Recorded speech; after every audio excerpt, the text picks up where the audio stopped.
राधे राधे सभी को। आप सभी के हृदय में विराजित परमपिता परमात्मा के चरणों में मेरा नमस्कार। जब भक्त सच्चे मन से प्रभु को पुकारता है तो भगवान स्वयं उसकी पुकार सुनते हैं। आज हम सुनने जा रहे हैं पुरुषोत्तम मास कथा अध्याय 10। इस कथा को अंत तक अवश्य सुने, क्योंकि हो सकता है आज प्रभु का कोई संदेश आपके लिए हो। बोलिए पुरुषोत्तम भगवान की जय। 10वां अध्याय। ऋषि कहने लगे, हे सुंदरी, अब से तीसरा मास पुरुषोत्तम आएगा। उसमें स्नान करने से मनुष्य दोषों से छूट जाता है। इसके तुल्य कार्तिक आदि कोई भी मास नहीं है। सब मास तथा पक्ष और भी जो पर्व हैं पुरुषोत्तम मास की 16वीं कला के बराबर भी नहीं है। 12,000 वर्ष गंगा में स्नान करने से जो फल मिलता है और सिंह के बृहस्पति में गोदावरी गंगा में स्नान करने से जो फल मिलता है, वही फल कहीं भी पुरुषोत्तम मास में एक बार स्नान करने से प्राप्त हो जाता है। यह श्री कृष्ण का प्रिय मास है। इसमें स्नान, दान, जप आदि करने से सब मनोवांछित फलों की प्राप्ति होती है। इसलिए तुम भी पुरुषोत्तम मास की सेवा करो। मुनिराज कन्या को ऐसे वचन कहकर चुप हो गए। श्री कृष्ण कहने लगे, हे अर्जुन, मुनि के वचन सुनकर भावों से प्रेरित होकर वह मूढ़ बाला क्रोधित होकर बोली, हे ब्राह्मण, मुझको आपके वचन ठीक नहीं लगे। माघ आदि मास किस प्रकार थोड़ा फल देने वाले हैं और कार्तिक आदि मास को कैसे कम कहते हो? क्या सेवा किया हुआ वैशाख मास इच्छित फल नहीं देता? यह तो मलमास सब कर्मों में निंदित है। हे मुने, सूर्य संक्रांति से रहित मलमास को आप कैसे श्रेष्ठ कह सकते हैं?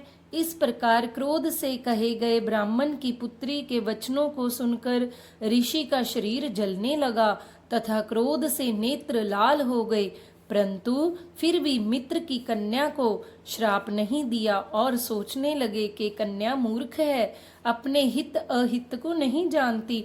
पुरुषोत्तम का महात्म्य जो बड़े बड़े ज्ञानी भी नहीं जानते, तो कम बुद्धि वाले पुरुष एवं कन्याएं कैसे जान सकती हैं?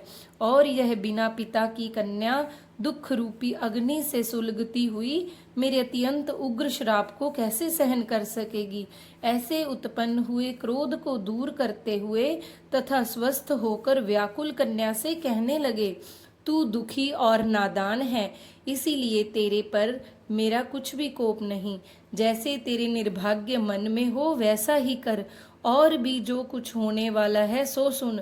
मैं कहता हूँ, तुमने जो पुरुषोत्तम मास का अनादर किया है, इसका फल इस जन्म या अगले जन्म में अवश्य होना चाहिए। क्योंकि तेरा पिता मेरा मित्र था, इसलिए मैं तुझको श्राप नहीं देता हूँ कि तू बालक है तथा अपने शुभ और अशुभ को नहीं पहचानती। तेरा कल्याण हो, मैं तो नारायण की सेवा में जाता हूँ। श्री कृष्ण कहने लगे कि ऐसा कहकर वह महाक्रोधी तपस्वी मुनि झटपट चले गए तथा उसी क्षण वह कन्या पुरुषोत्तम के प्रभाव से कांतिहीन हो गई और अपने मन में विचार करने लगी कि तत्काल फल देने वाले पार्वती पति श्री शंकर की आराधना करूंगी। ऐसा निश्चय करके अपने आश्रम में जाकर वह कठिन तप करने की इच्छा करने लगी। सूत जी कहने लगे, वह बाला प्रबल मुनि के वचनों को निंदित कर तथा बहुत फल वाले विष्णु और सावित्री पति ब्रह्मा को छोड़कर अपने वन आश्रम में केवल शंकर भगवान की सेवा करने लगी। तो भक्तों, यह थी पुरुषोत्तम मास कथा का अध्याय 10 की कथा। जो भी भक्त सच्चे मन से पुरुषोत्तम मास में प्रभु का स्मरण करता है, उसके जीवन के दुख धीरे धीरे समाप्त होने लगते हैं। राधे रानी आपकी हर मनोकामना पूर्ण करे। जय श्री राधे कृष्ण। आइए अंत में हम कुछ क्षण प्रभु का नाम सिमरन करते हैं। आप भी मेरे साथ गुनगुनाइए। हरे राम राम राम हरे हरे, हरे कृष्ण कृष्ण कृष्ण हरे हरे, हरे राम